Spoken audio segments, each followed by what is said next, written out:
All right, welcome to this interview. This is going to be a 4-part interview that we decided to break up for the very reasons that there's a lot of heavy material here. It gets pretty intense from an emotional perspective, and at the same time, it reveals something that's just so important to what we're uncovering as humanity during this time that we wanted to make sure we took the proper time to really go through this content. So what you're going to watch coming up here is 4 different parts following Anneke Lucas's journey as a child sex slave. Now this starts getting into, what the elite pedophilia stuff that we start talking about. This gets into the child trafficking and all that sort of stuff. But really this starts looking at a deep, I guess you could say puzzle that is starting to form or starting to come together here as we're uncovering and looking at this sort of elite pedophilia that does happen. I know a lot of us want to turn a blind eye to it or want to pretend that it's not happening, and that's fair. It's fair to be able to say, like, these are dark things if we have to look at this. This is a dark aspect of humanity that we're going to have to face, and maybe I'm not ready, or maybe I don't want to face that. That doesn't take away from the fact that we have to. Now, it doesn't mean we have to expose ourselves to it every single day. It means that we do have to understand the depths to which is, what this really is and what's going on, because we're going to realize as we chronicle her story and her ultimate healing through the entire thing, we're going to chronicle what this looks like at an elite level, what happens, and who are the types of people that we're giving our power to when we begin to actually go out and vote and become part of this system as it is today, right? We're not talking about voting in the future, we're talking about as it is today, right?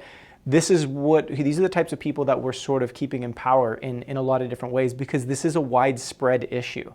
So without further ado, let's get into this. Anneke Lucas shares an incredible story in these first 2 parts. Be sure to really, really sit down and dive into these ones, because they are going to get a little bit intense, and we're going to have a meditation at the end of the second part, which is going to be really important in this entire process. So here's Anneke. She's going to tell you her story. Okay, hi, I'm Richard Enos with Collective Evolution, and we're here today with Anneke Lucas.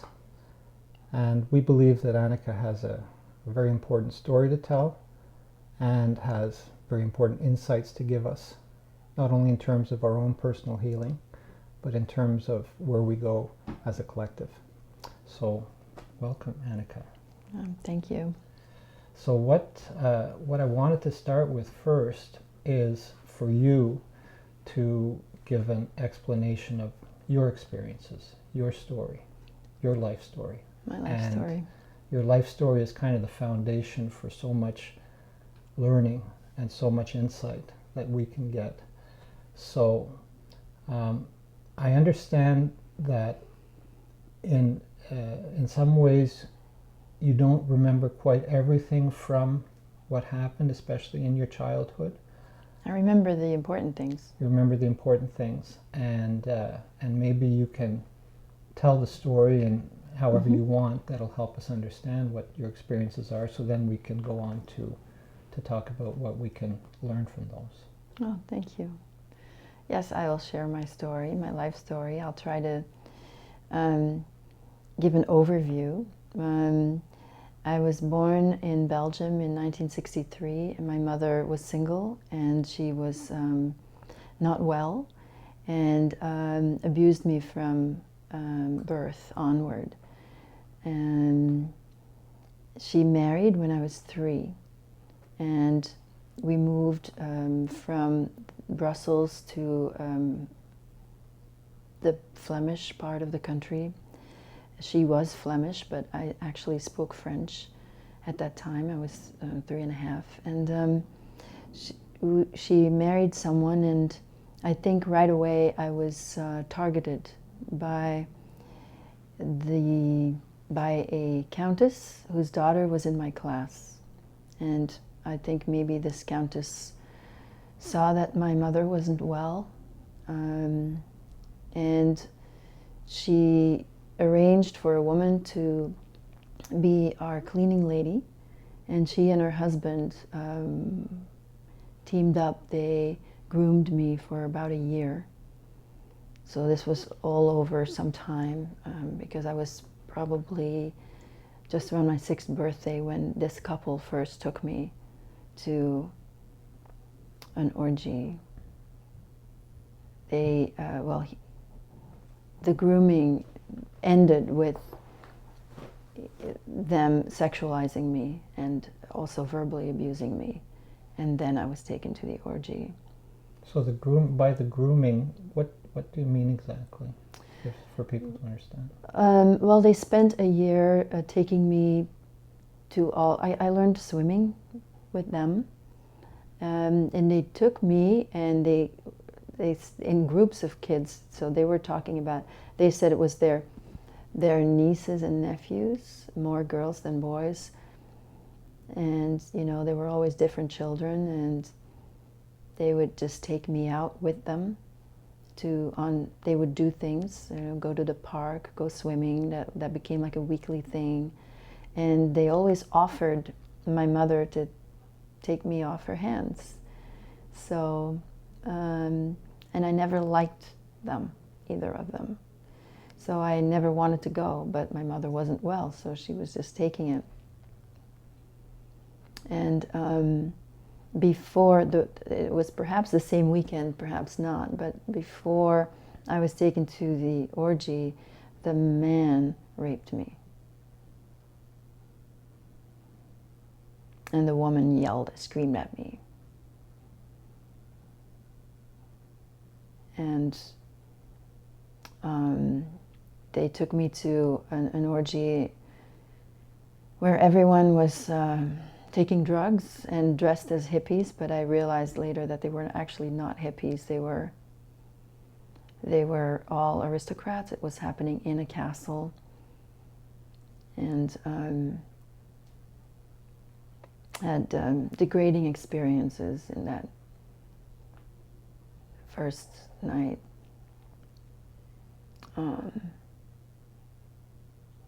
I felt so humiliated. I was made to take part in the man took me on a stage.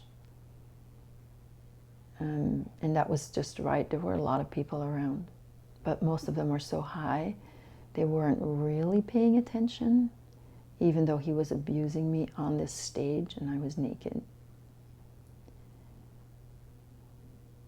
And then after he had done this kind of show with me where he had done really gross things, he left me there, and I was just left lying on this black stage. It was just a low stage like that, but it was in this room, which was kind of a salon, and all these people were just around, and people were actually barely paying attention. So I stood up, and this was the first time when I knew I had to do something or else I would die internally. So I stood up and I said, "You can't do this to me. I'm going to make sure that you'll all be punished." I spoke about my stepfather, who was the mayor of a village. "My stepfather is going to put you all in jail." And then I was taken over by the man who had welcomed us that day, and had basically dealt with the couple who were the pimps, and I guess they brought 3 girls that day, and he was disappointed that there wasn't a boy. But my hair was short, so he decided he was going to use me. That had happened before this show, and now he came back. I called him an old pederast, and I started getting back into these circumstances. I started calling him an old pederast who liked boys. He was fat. He brought me along very calmly, just like nothing happened, like he was my friend. And then I don't quite remember how we got to this place, but we went somewhere else. And we went into a basement. It was a large basement, a large cellar, vaulted ceilings. So it was maybe under another mansion or castle, I'm not sure. Or maybe it was the same place, I don't really know. But we were walking for, it seemed like a very long walk, and I thought I was going to get killed. And I tried to just attune myself to him, even though I didn't like him and I felt guilty for not liking him. But he was very casual. He was just saying, well, we know we like you here and we wouldn't want anything to happen to you. And I was trying to connect. And then we reached the end. It was as if there were several compartments of this cellar. So when we reached the last compartment, there was a cement tub that was built into the floor. And there was nothing in the tub, but behind the tub. So when we reached this, a body came into view of a very young woman, a teen. She seemed like a woman to me because I was probably just 6 years old. So he was just casually saying that, you know, he didn't want anything to happen to me and they wanted to keep me. And it was just that I shouldn't say anything, that, you know, we don't want to talk about anything, we want to keep it a secret. So he did that very gently, and yeah. But the suggestion was very, very clear. Yes. That. Yes, if I speak, I'll be killed. I'll be killed, and this is very real because we're looking at a real body. Right.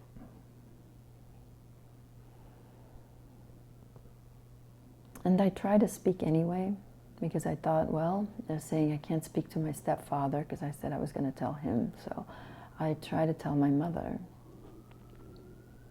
And I'm not sure when, and I'm not sure how many times I went back with this couple, but at some point, my mother took over from them and started driving me there herself. She actually got a car. She didn't drive. So she got all excited. She got her driver's license, and because of my stepfather's position as the mayor, she didn't have to do a driving test. So she was proud. She actually took me to get her driver's license, to pick up her driver's license, because she was very proud of it. And then she got a little car, and that was very unusual at the time that people had two cars, two-car household in Belgium. I got a little car. She got an automatic car, the only one available at that time, because in Belgium, cars were not automatic. So she got the only model that had, that was an automatic car, Dutch model, very small. And then she started to drive me to these places herself. She'd drive me, drop me off. She'd never come in. And then the idea was that she would be there at dawn. And if I didn't come out at dawn, she'd just wait. And she'd get calls from the woman, the countess, who lived in the village, and just take me wherever. Usually it was orgies to castles with aristocrats, and then there were also these other people there. I started to get a sense of the people. They were not all aristocrats, they were politicians. I just knew that they were. I learned to measure power then. Like, I learned to measure who was, the ones you have to be careful about, the ones who had power. And she also would sometimes take me just to one house, to one man, keep me out of school. There was always a doctor writing notes.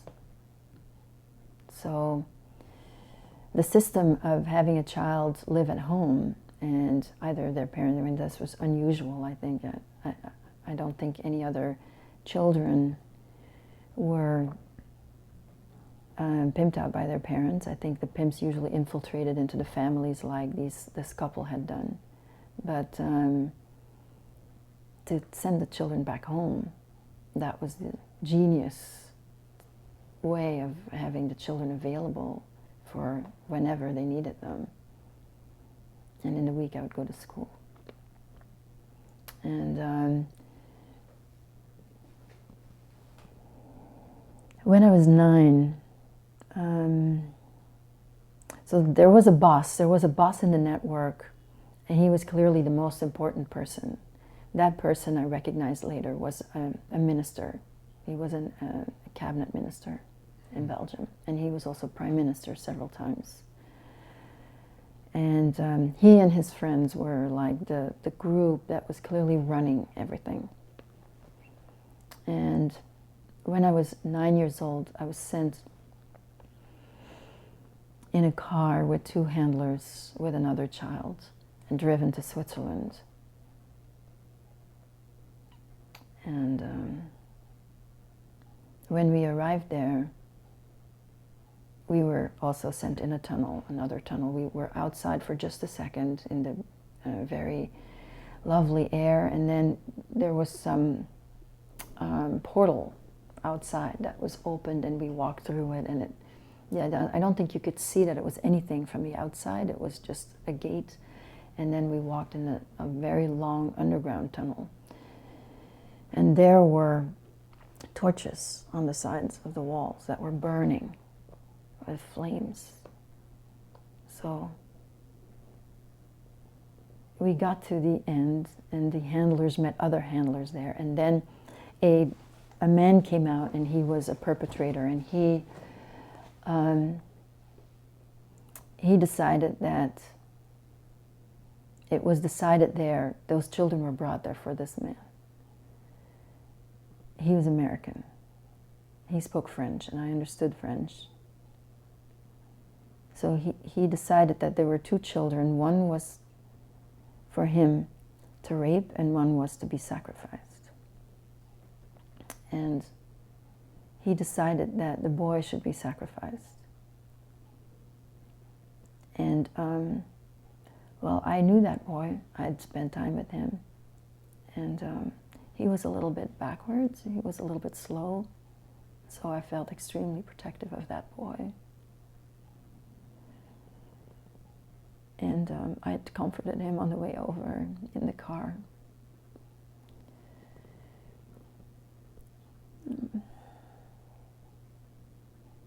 And I tried to hold him.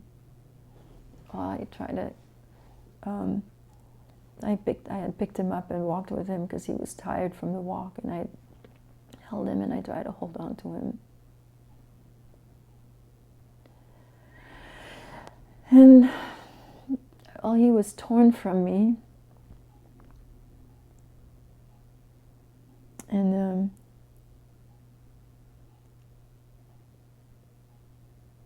this perpetrator, this was a very large underground area with a lot of symbols on the floor and fires burning. And there was a large altar, and there was a man who I thought was a baron. I'd known him, he was Belgian. He was the executioner. I found out later, I recognized him in picture, I found out later he was a lawyer at the time, and he became a baron later.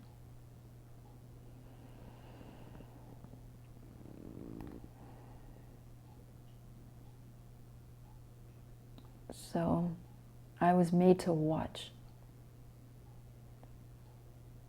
This perpetrator made me watch while he raped me.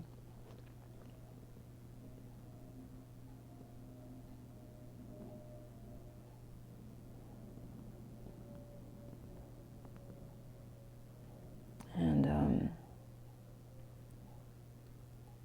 well, that was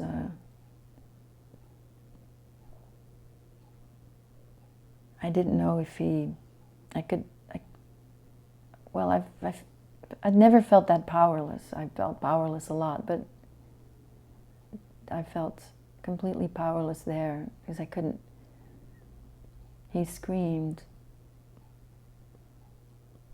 And I could tell that his screams were exciting the people around, that it made them more angry and more violent.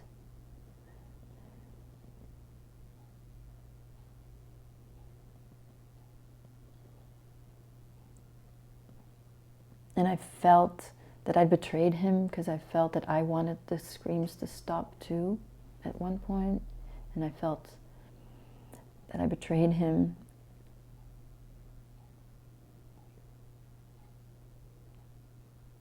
He was 7 years old, and I was 9. And I was upset. Oh, so he was butchered.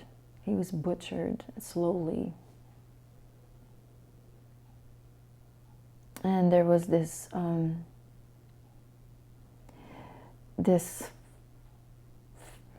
obsession with the genitals.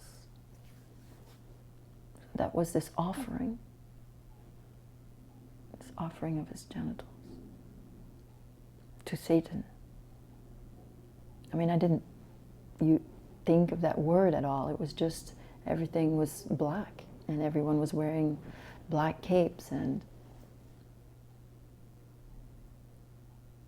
I learned later that that was a satanic ritual.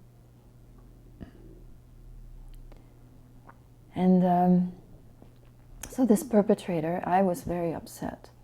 And he looked at me threateningly, because I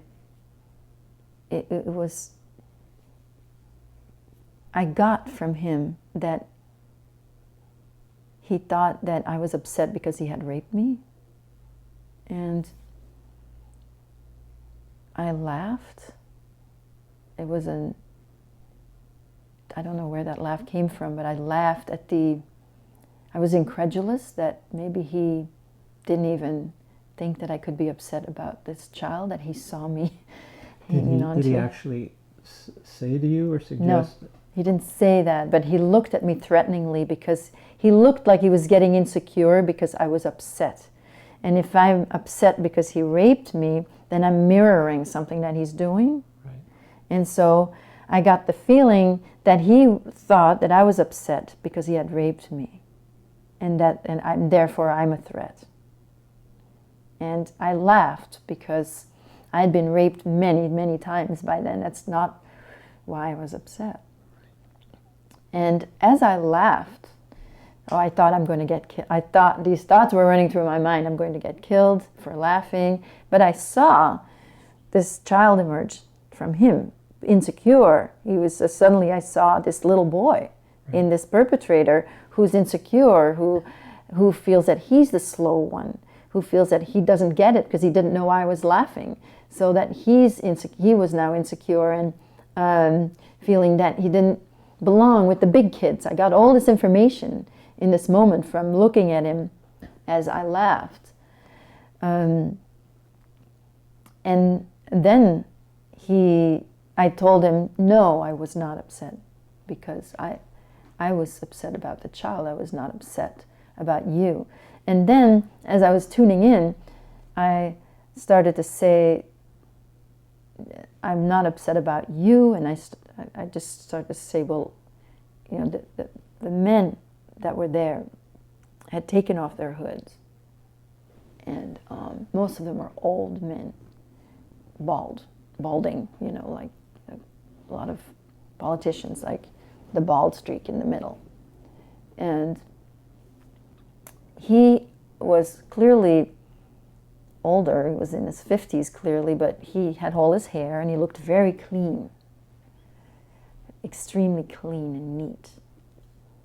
And so I started to say, well, you are, you know, I'm not upset that you raped me. And I started to flatter him, saying, look at these other men, look at these men, you know. And so I started to share this joke that, oh, these men were disgusting looking and he looked much better. And then, strangely, I said, he had this long nose, and I thought, in this moment when he was insecure, I thought he's very insecure about his nose. He thinks he's ugly. He feels ugly, like he has an ugly nose. And I said, you have a very nice nose.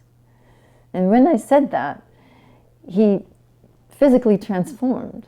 And his nose actually started to look better, and he started to beam. And I suddenly got this myself. I felt myself transforming too. And for the first time, I felt pretty. And he ended up, so this American then ended up thinking I'm sophisticated because I'd laughed.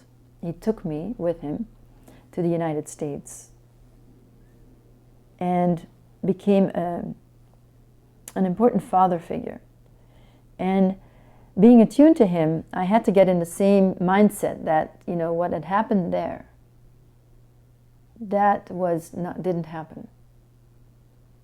Well, I thought I was going to get killed when I was being on the jet. I didn't see him when I was on the jet. And I thought I was wherever I was going to be taken, I was also going to get killed.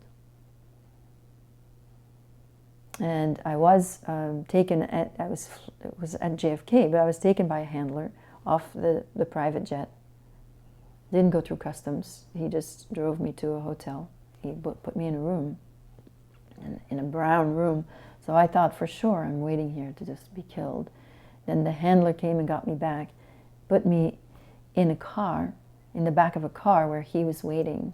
And he greeted me like, you know, he was really happy to see me.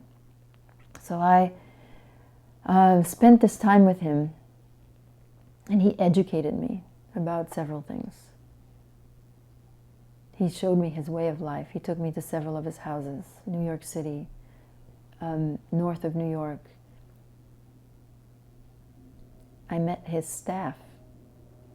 He just brought me along everywhere we went. An American with a 9-year-old Belgian girl. Nobody ever seemed to wonder. He was very powerful. I could tell he was very powerful. I realized later that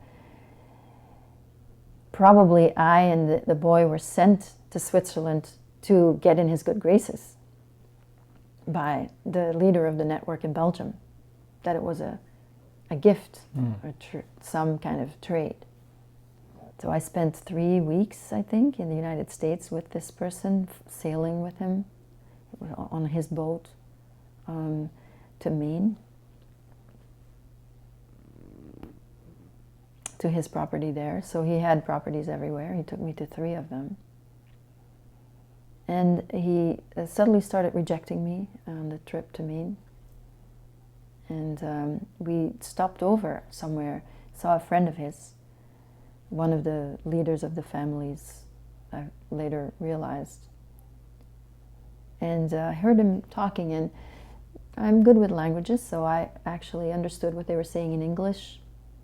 You know, he thought I spoke French only, but he was talking about me to this other person as if I'm this example that children are very well suited, you know, to have sex with, and very sexual beings, and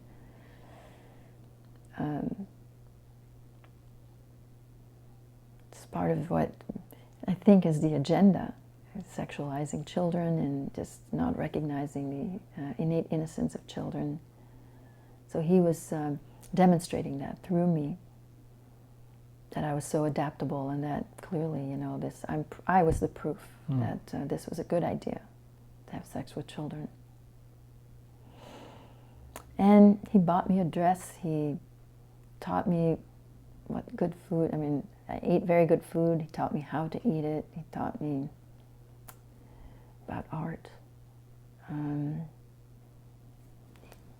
He invested this time, and he kept saying that I belonged to his class of people. I belonged to his family even. I never met anyone of his family, but I was in his houses, and so I felt finally I belong somewhere. And I'm also high. I'm connected to him, and I'm on this cloud of privilege, which is such a high, incredible.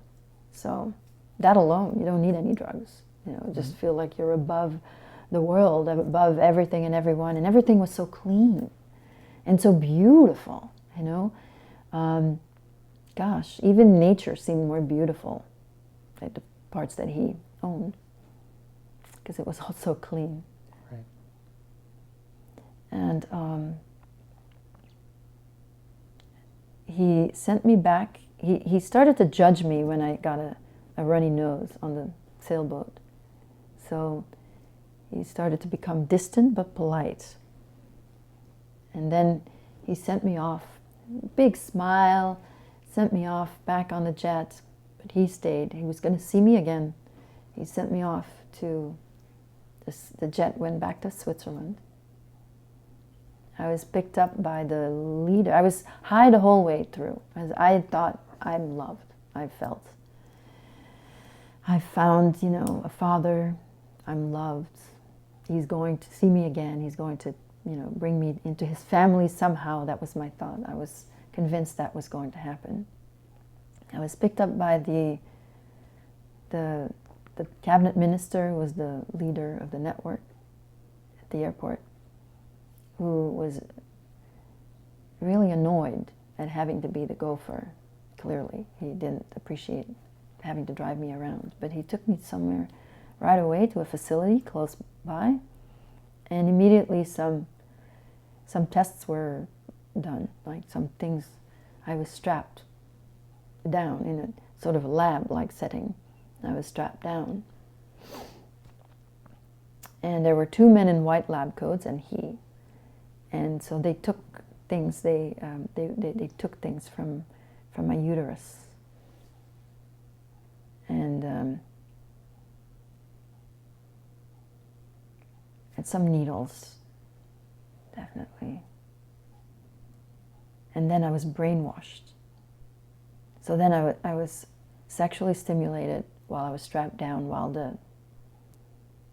the Belgian was screaming into my ear that if my man leaves me, I'm worth nothing, and I should just kill myself. And my life's worth nothing, just kill yourself. You're this. So there was this, while the sexual stimulation was happening.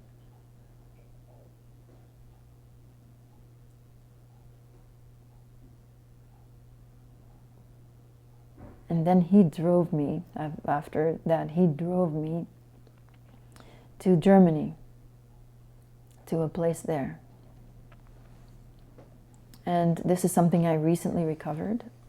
It explains a lot about things of my life, as any memory always does when it starts to fall into place, when the pieces of the puzzle start to fall into place.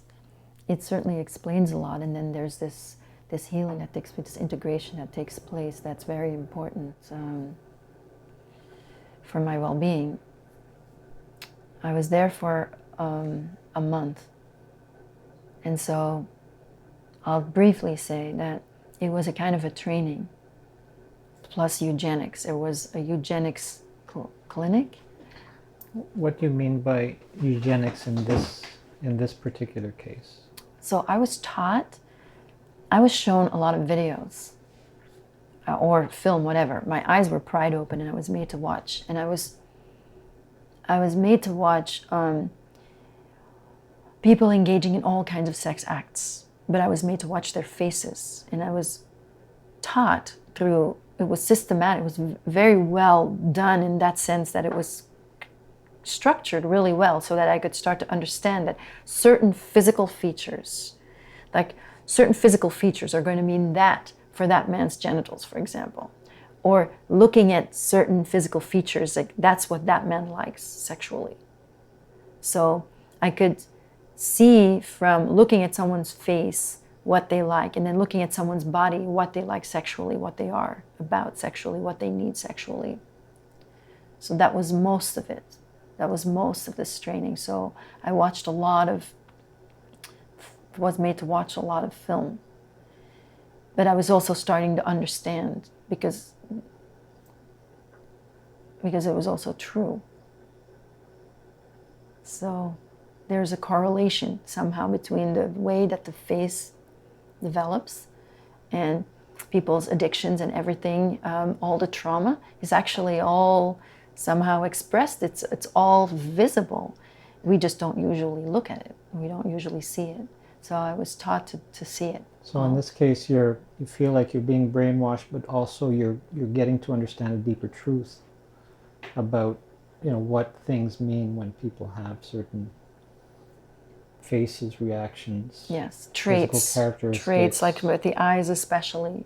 Yeah. Around the eyes especially, it really shows. Like if someone's addicted to sex, for example, there's certain creases that appear, and they're always the same.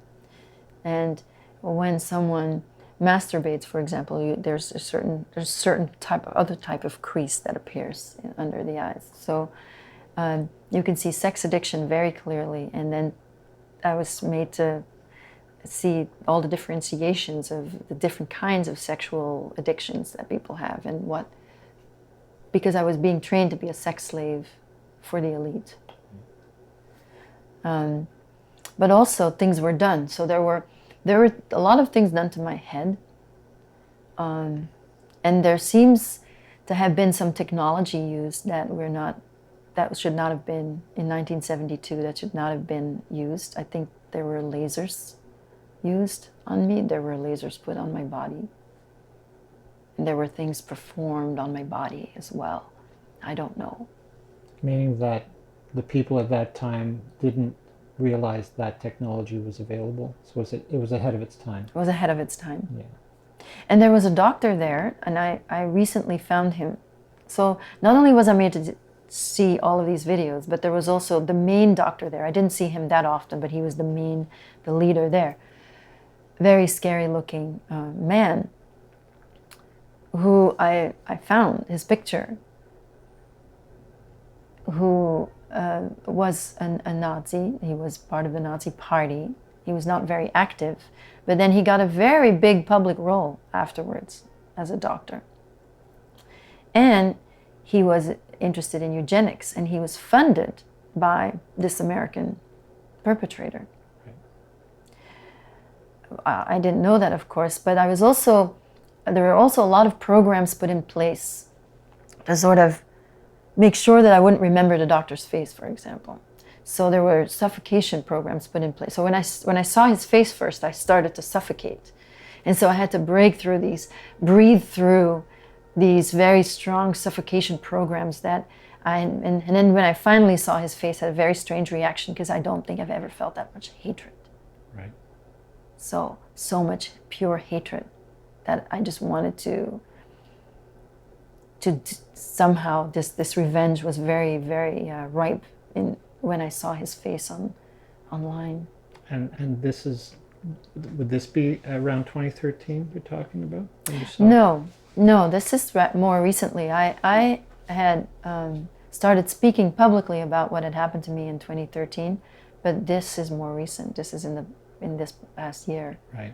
This really, when this perpetrator died, the American perpetrator died, and that, I think I wasn't emotionally safe to remember him until he was dead. So it was once he died, I saw that everything started to come back and make sense, and just slowly, because when a memory comes back, it could mean anything. It doesn't necessarily mean that it's a memory. I'm just starting to get these images, and it's really not until they are felt, until the feelings that are connected to this, and all that have been repressed for all that time, and that have been maybe coming in at inappropriate times when there's something triggered. Yeah. It's only when those feelings are connected to their original trauma that the integration then happens, and then I know that this actually happens. Exactly. You have that that's the key to the recognition of that, say, this is in my past, and there's no doubt about it. There's no doubt. I felt it. Right. No, I cannot doubt it. Right. And I didn't, of course, when I was in Germany as a 9-year-old girl, I could have never imagined that this perpetrator, who was my father, that was connected to all of this abuse that I was experiencing there. So that year, that summer, it was a summer. In July, I went with this perpetrator to the United States. In August, I spent the time in this it was a dirty lab. I mean, it was Germanic in certain ways, but it was a very dirty place with like a little black half, curtain, and I was the oldest child there, so it was particularly torturous because most of the children there were babies and toddlers that were being trained, and I was strapped down most of the time. I was strapped on a sort of a cot type thing, so I couldn't. Again, this helplessness, this powerlessness that I couldn't, because they were crying, and I was just powerless to pick them up or to comfort them. And somehow you always, through all this, you always had that care for the innocent, right? Sure. That's I didn't feel innocent. right. But I felt that the other children... The other children, yeah. Yeah.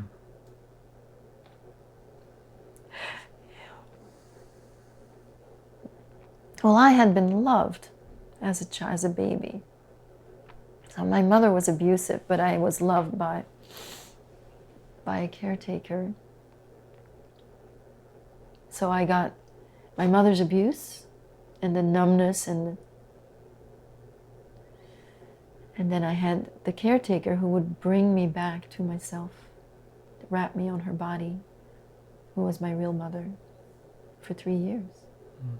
So my mother went to work, so I went to this caretaker a lot.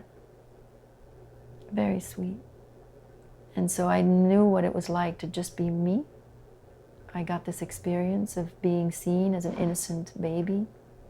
And I think because of that vibration, it's a vibration. It's this vibration of love, of unconditional love, that as a baby I was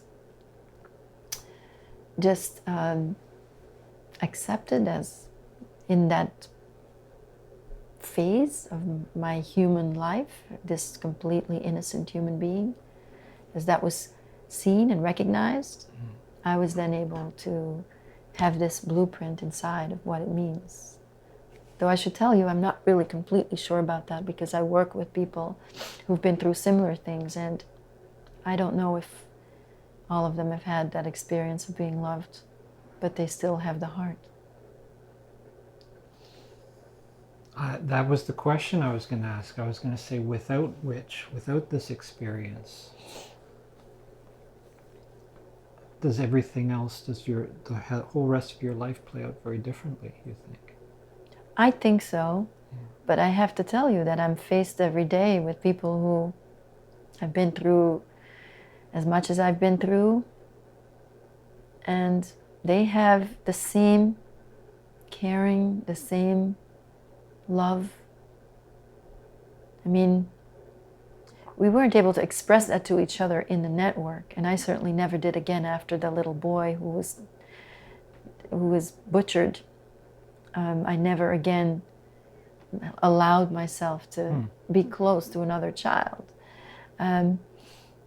So I didn't really, I suspected that underneath the way that we were pitted against each other, that we really did care for each other.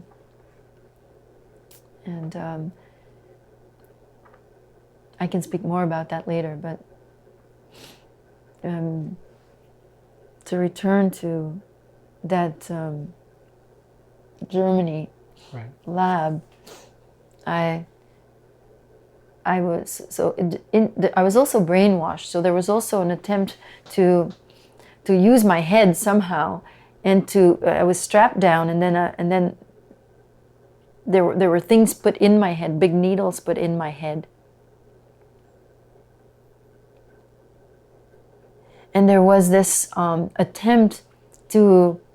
this forceful attempt to make me believe that I'm a whore, that I'm only a whore.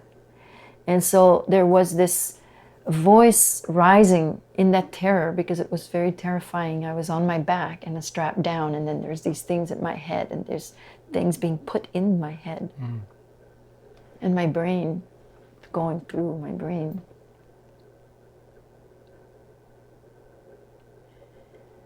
So from that, I was repeating my truth. I am me. I am me. That was my affirmation was. But you know what that. I know what that means. Yeah. Which is. Yeah. I didn't feel innocent, but I perhaps felt that I had access. There was some access. There was a portal there back to it. Yeah. That's me. That is me. And then everything else that was imposed is not me. So I am me. And so they're doing experiments, and they're thinking and hoping, well, maybe this will work, maybe this will work. And they weren't thinking and hoping. They knew what they were doing, and usually it did work. Okay. Yeah. No, it's more that I was one of the difficult ones always. Okay. Understood. And I was also too old. Okay, yes, like you were saying, they had some very, very young children and babies there, and they were already starting that program. Yeah. The deliberate dissociating through trauma, right, so that you can go into an altar and then become the whore or whatever altar, because there's, as the whores, there's very many different altars. There's one for each, perpetrator, basically. Right. And that was a month, so a month there. And that doctor, there was this great anger and like, I see your face, I know it's you. There, I had that feeling. Part of the healing, Yeah. The revenge and the anger. Yeah. Yeah, to overcome, you saw the intentional programming to have him wiped from your face, and then you see him and you recognize him. And that in itself after all the suffocation. Yes, exactly. Okay. Yeah, having to get through that painful process and the deprogramming. Yes. Right? Yes. And in the next year, so then I was taken back home. My family had gone on a vacation without me. No questions asked. Right? They went to Austria. And my mother said, we didn't have a good trip. I think that's maybe the closest that she could ever come to any kind of like... Right. It's nothing, but... It's, well... She was trying to say something. Did you ever get a sense that your mother had trauma in her childhood, or Oh, for sure, yeah. Yeah. She was extremely traumatized. Right. She was born in 1939, so in a town close to the German border. So a town that was bombed, where there was famine. Her father was in a concentration camp in Bergen-Belsen. And so as a prisoner of war, not as a concentration camp prisoner. But her mother died when she was 5-6 years old, just right around that same time that she started to put me in these life-threatening situations. Mm-hmm. Clearly she had been sexually abused. She acts like that. She doesn't remember it. But she acts like an over-sexualized 5-year-old little girl. That's how she acts. I know that her father, he survived the camp. He wasn't cool. He never touched me sexually, but he once slapped me on the behind. Very inappropriate. I don't know. Clearly she had been sexually abused. I don't know by whom.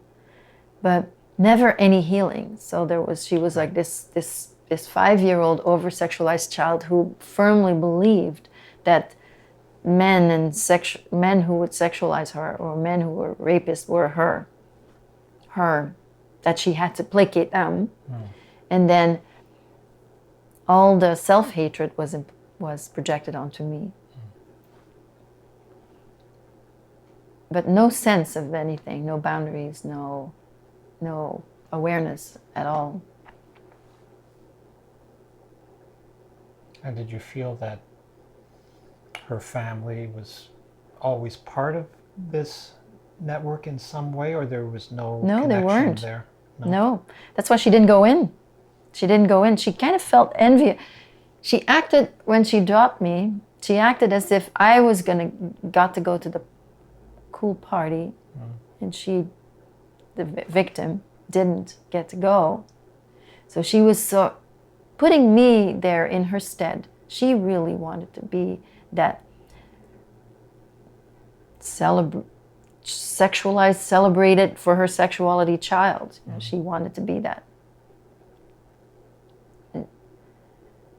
She had this idea that I was going to get a husband. I mean, I was 6 years old, but she had some idea that there was going to be a marriage coming from that. I was going to marry into aristocracy. Yeah. Ah. Okay, so let's continue. Having now remembered, so you had that period of a month in Germany. Yes, and afterwards I was taken to Germany several times. So I was going to school, but I was taken out of school a lot to go back to Germany to be deployed as a sex slave for German, powerful German people. So I recognized some people, definitely top of the power line, right, that sexually abused me. I learned German. I learned to speak German. I spent enough time there to learn the language. And then, and I'm not sure, maybe it was about a year later, I saw that American perpetrator back again. right. And I didn't want to believe that he was connected to this, but he started to question me. He was very happy to see me. At first it was like very happy, and I'm thinking, I'm now going to go to America with him, and I'm going to be his daughter, and his family is adopting me. That's what I was thinking. Right. And this meeting was sort of planned on his part, right? It was his time to come back and see you, and did the next step of... Yes. Yeah. And it was in an extremely formal building, a mansion, but it seemed like it's a government building or something, but very beautiful again. But we didn't meet in a room that had a bed in it. We met in another room. I don't know. I don't remember, but there was no bed in it. That's what I remember. Different. Yeah. Different from other... Different vibe from other meetings. Yeah. So first he was very happy, and I was very happy. And then I guess I had an inkling that there was some connection, because we were in Germany. And I just wanted to confirm that he wasn't involved. And then he was not so happy. And I told him that, I'd had a very hard time. And, he said it was to make me strong. And it was the only way that he would be able to see me. Is to see me as a sex slave. And he had asked me questions about the men that I had seen. So before we got into the grit of everything, he'd asked me questions about these men, and he told me what's their weakness. Right. So that was part of the programming, also to spot a man's weakness, just right on. And I told him what their weakness was. The one who had seen the most often, there were two, but the one that I'd seen the most often, he thought he was a good man. So that was his weakness. And he laughed when I said that. The American laughed, because of course, in his mind, no one's good. And I was thinking, well, he's not good he's a pedophile, obviously. But that was not really on his mind. Right. But then, when I was aware that he was involved, I got angry and terrorized. I felt a terror again. And then he came, I guess, what was the end of his cycle, where I had seen his vulnerability, that he felt that he didn't belong when I left, and he didn't know why I was laughing, that he was the kid who was always behind. Yeah. And couldn't really quite follow the other kids. Right. So now he could say that I did not belong because I was vulgar.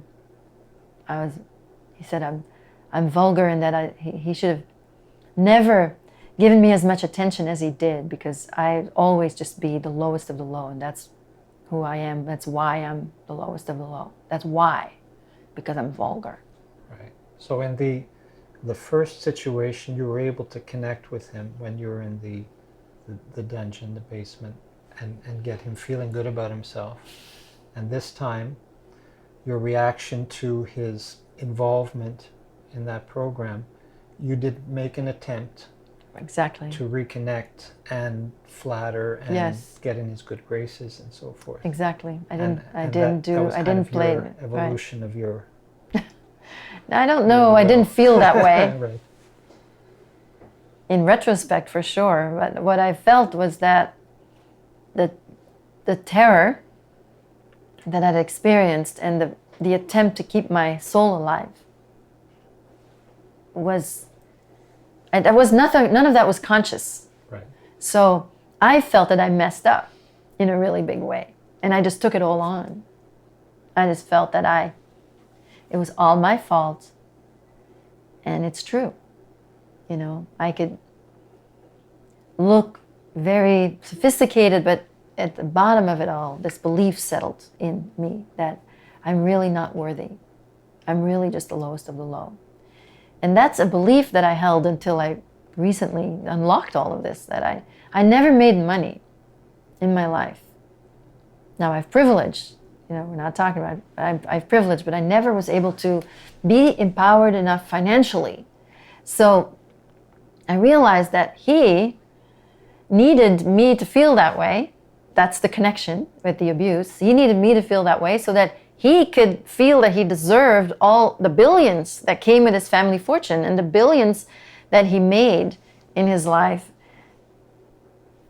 because I was feeling that I didn't deserve it. And there was this polarity through the abuse that he constantly, this projection, I'm sure, lasted for the rest of his life, and I got to carry it for the rest of his life. So it was at my expense. And in the larger sense of this, that's it. You know, the upper classes are in the position where they are thanks to everybody carrying the burden for them. And of course, the more disadvantaged the person is, the more pain they have to carry. They're made to carry. Yeah. And it's not one without the other.